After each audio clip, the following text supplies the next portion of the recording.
রাস্তায় যে দুর্ঘটনাগুলো হয় এরকম কিছু ভ্যানের কারণেই হয়। মানে ওদের ক্যাপাসিটির থেকে ওভারলোড মনে করেন মাল ওটা উঠাইছে।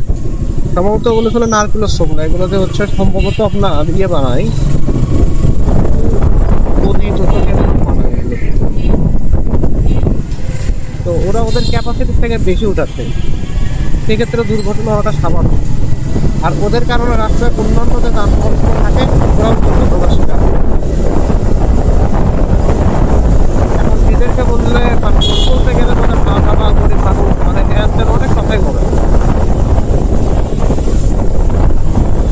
কিন্তু ওরা যে নিয়ম কানুন মানতেছে না এটা ওরা একবারও স্বীকার করবে না যে আমরা নিয়ম মানতেছি না।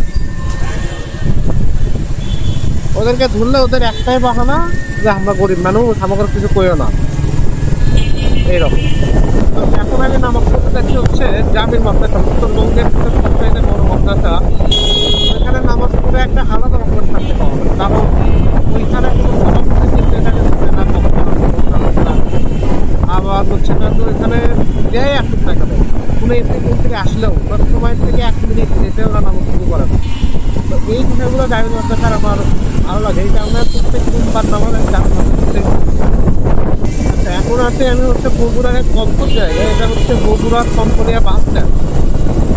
এখানে সব সময় দেখি যানজট লেগে থাকে, শুধু এই বাসগুলো ঝালবা দেখেন রাস্তার উপর বাস আসছে।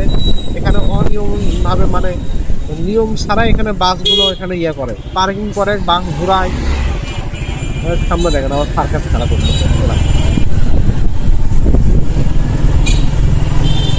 একটু আগে আপনাদেরকে যেটা বললাম যাদেরকে কিছু বলাও যায়, বললে মনে করেন হাজার বাহানা, হাজার অজুহাত, হাজার ইমোশনাল কথা। ওরে বাপরে, ও মাই গড, চিন্তায়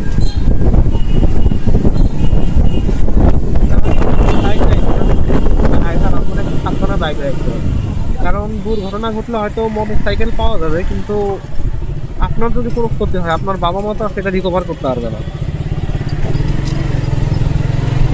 হ্যাঁ, আমি বলবো যে যারা বাইক চালান সবসময় সাবধানে বাইক চলাচল করবে। ওই রকম গতিতে যাওয়ার কোনো প্রয়োজন নাই, আবার এমনিতে ঘুরে থাকলে যাওয়ার কোনো দরকারই নেই। হয়তো 2 মিনিট পরে আমি কোনো একটা স্থানে পৌঁছাবো, কিন্তু সুস্থভাবে সঠিকভাবে আমি সেই জায়গাটায় পৌঁছাতে পারবো। আজকে যদি আমার কোনো অ্যাক্সিডেন্ট হয় মোটর সাইকেল আমি আরেকটা কিনতে পারবো, সেই অ্যাবিলিটি আল্লাহ আমাকে দিবে। কিন্তু আমার যদি কিছু হয় ওইটা কিন্তু আমি আর রিকভার করতে পারবো না টাকা দিয়ে। আল্লাহ না করে যদি আমার হাত ভেঙে যায় হয়তো আমার ঠিক হবে, কিন্তু আগের মতো আমি আর হাতে শক্তিটা পাবো না। এই সমস্ত দিক বিবেচনা করে মোটর সাইকেল চালানো উচিত। আর আপনার যদি বেশি ওভার স্পিডিং করতে ইচ্ছা হয় তাহলে প্রপার সেফটি নিয়ে আপনি ওভার স্পিডিং করেন। যেরকম হচ্ছে আপনার যে বাইক চালানোর যে শ্যুটটা আছে ওইটা করবেন, হেলমেট ইউজ করবেন, বুট ইউজ করবেন, তারপরে আপনার 3 সেট প্যান্ট ইউজ করবেন, করে আপনি তারপরে হাতে হ্যান্ড গ্লোভ ব্যবহার করবেন, করে আপনি হচ্ছে স্পিডিংটা করবেন।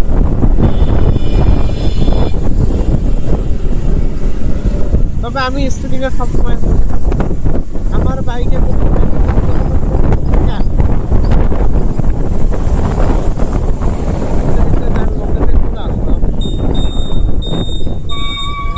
ডান দিয়ে সামনে যে রাস্তাটা পড়ছে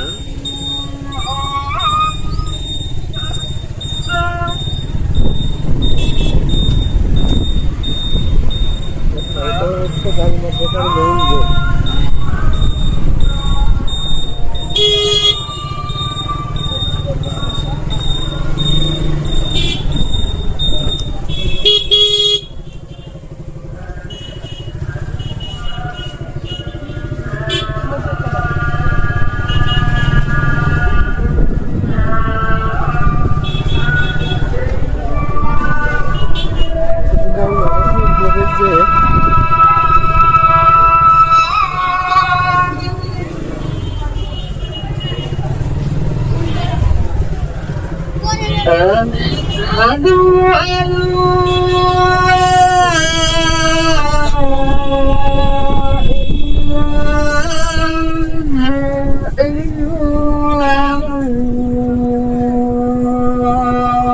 বাইক ঘুরে নিয়ে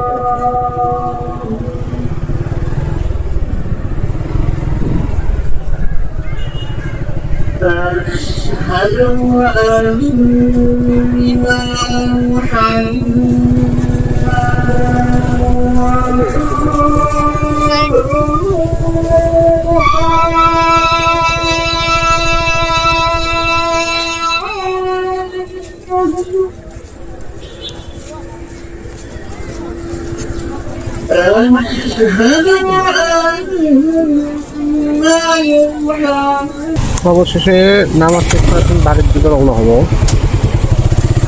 প্রথমে মহস্থানে যাচ্ছিলাম, পরে ভাবলাম যে এই রোডের ভিতরে মহস্থান গিয়ে আমার কোনো কাজ নেই, তখন আবার বাসার দিকেই যাই।